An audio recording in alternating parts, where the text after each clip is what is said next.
Who saw that coming? Don't lie. You didn't see all of those changes coming. You might have guessed a few of them because of the injuries that we'd heard about, particularly in the second row position. But Apalele Fassi starting at fullback and Sasha starting at fly half. Massive news in as the Springboks name their team for that match in the Rugby Championship against New Zealand at Ellis Park, Johannesburg this Saturday evening. Cannot wait. Your thoughts on the selection and Dr. Rassie doing Dr. Rassie things.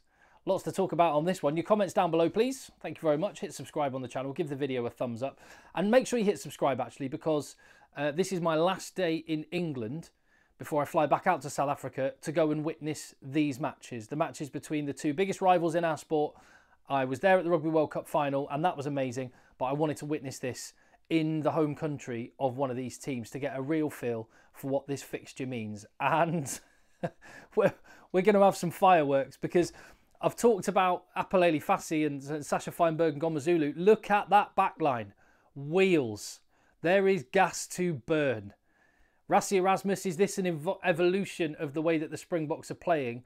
Not just some new blood added to the team. The speed in that back line is insane. Lots to talk about. Yeah, is it a shift in personnel as well as in style? That is the big question. Sasha Feinberg and Ngomazulu, he's at 10. Apalele Fassi is 15. That is bold and a show of intent by my money. Those are the headlines in this team because those changes have been proactively made. They've been chosen by Rassie Erasmus. Handré Pollard is fit and available, as is Marnie Le Bocq. Pollard is on the bench. Marnie Le Bocq outside the 23-man squad. And Willie le Roux outside of the 23-man squad as well. There are more changes in the pack. Two more there of the new generation. Ruan Nortje and Ben Jason Dixon, with Pieter-Steph du Toit starting at lock. Obviously, that's without Eben Etzebeth, who's injured, RG Snyman, Franco Mostert, Salman Murat, and you could also class in that Lou Diaco as well. So it's a really unique set of circumstances in the lock position for South Africa. So we don't yet know which of the changes to the forward pack are due to injury and which would have been made anyway. Two more newer faces on the bench from the Rugby World Cup squad. Gerhard Steenekamp and Elric Lowe, forward impact as part of that 6-2 split. I mean, I'm talking about the new faces, the new generation, the evolution of South Africa. It feels different, doesn't it, when you look at that team? But actually, 17 of that 23-man squad right there that are going to take on New Zealand were there in the Rugby World Cup squad. But only 9 of them started in that Rugby World Cup final.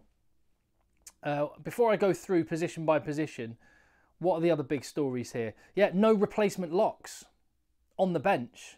That's a big call. Ruan Nortje, who, I mean, by the way, the injuries have fallen kindly for him. He took his opportunity against Australia. I thought he was really good in that game.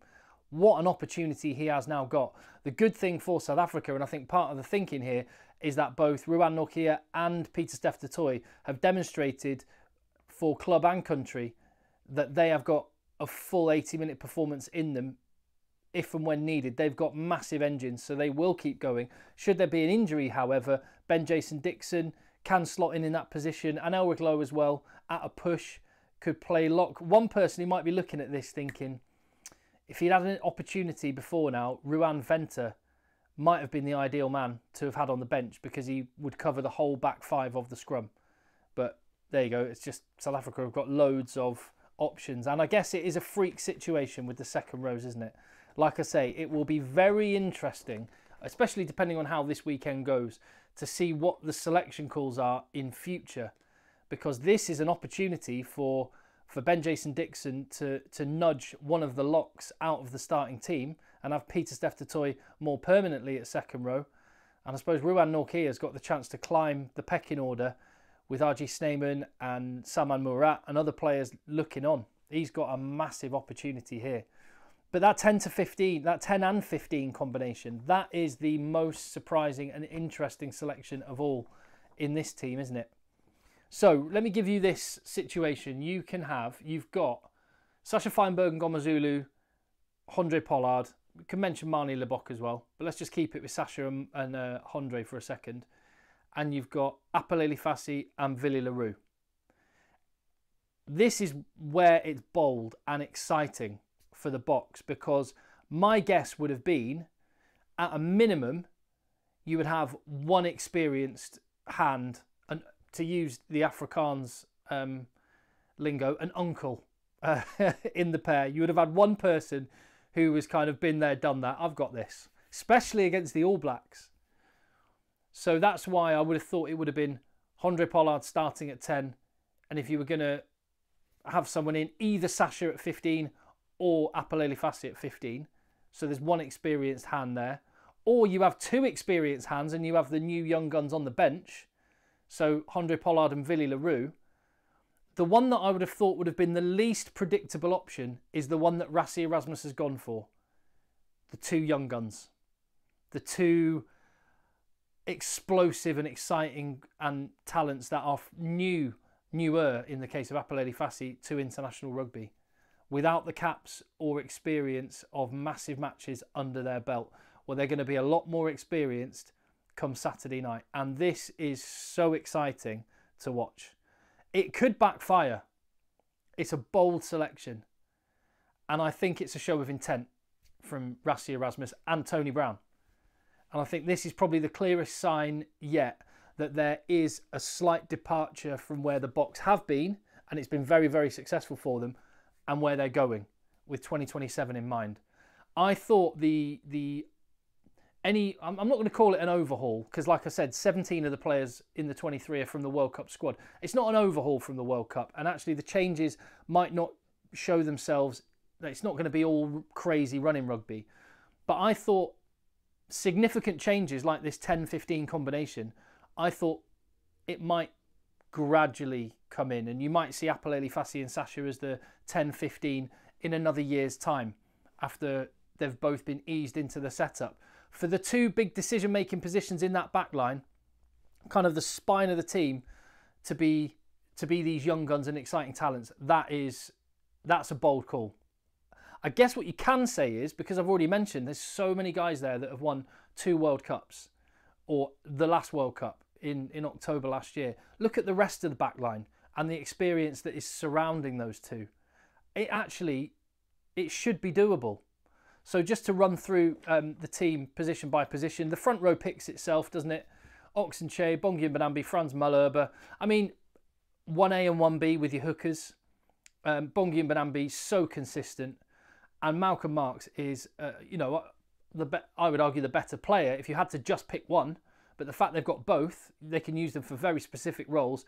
And when Bongi Mbonambi's gone and softened up the All Blacks for a little bit, then Malcolm Marx can come on and wreak havoc and get over the ball when it's on the deck at breakdowns when the All Blacks are a little bit tired. So that's an amazing situation to have. Good opportunity for Gerhard Steenekamp, with Steven Kitshoff coming back from injury and not having played that much since the World Cup. It's an opportunity for him there. Second row then, as I've talked about, it's hard to know what Rassie Erasmus would do if everybody was fit. Obviously, Ibn Etzebeth, you can't really replace him. But Pieter-Steph du Toit having a almost clone in Ben Jason Dixon means you can have confidence putting PST, I always get that the wrong way around, putting PSDT, the man who gives everyone else in World Rugby PTSD, up into the second row, and he'll just go and level things all day long. Ruan Nortje, he can put some pressure on New Zealand's line-out, which has creaked. Against England, it was not good. It was better against Argentina, but that'll be an area that South Africa will really attack. Jasper Wiese into the back row. He'll just make dents in that defensive line. Glad to see him back, but he knows he's under pressure from Elric Lowe breathing down his neck now. And, I mean, that's impact off your bench, isn't it? When you look at Lowe and Quacker Smith and Marco van Staden. No out-and-out second rows among them, but a lot of impact off that bench. Halfback, Cobus Reinach. Again, he's under pressure from Grant Williams, but Grant Williams seems to be the guy that's always on the bench. He's only played 2 minutes of international rugby with a number 9 on his back, and that's not going to be increased in this game. But that number 9 jersey for South Africa is absolutely still anyone's. With Faf de Klerk out, someone can make it their own. Will that be Cobus Reinach? Let's see how he goes on Saturday alongside our Lord and Saviour, Sacha Feinberg and Komazulu. And then the rest of that back line, I mean, 11, 12, 13, 14 does not get better than that. Those scrum-capped Power Rangers on each wing. Defence and attack, incredible. The centres are amazing. So Apalele Fassi should be well protected and supported with players around him, with Grant Williams and Handré Pollard on the bench. Possibly, you could argue, Marnie Lebock might have been a better shout on the bench. If you're going to start Sasha, Marnie on the bench because Sasha's there for his goal kicking, but I think Handré Pollard sometimes gets pigeonholed as more of a robust, robotic 10. He can play as well, but you've got different ways you can play, and it's going to be fascinating to watch. I just wish we had this New Zealand team now. We're going to have to wait till Thursday for that one. Between now and then, I am flying to South Africa. So hit subscribe on the channel, give the video a thumbs up, and more importantly, give your thoughts down below. What do you make of that? Is the risk going to pay off? Is it even a risk? Be interesting to know what you think. I'll see you on the next one.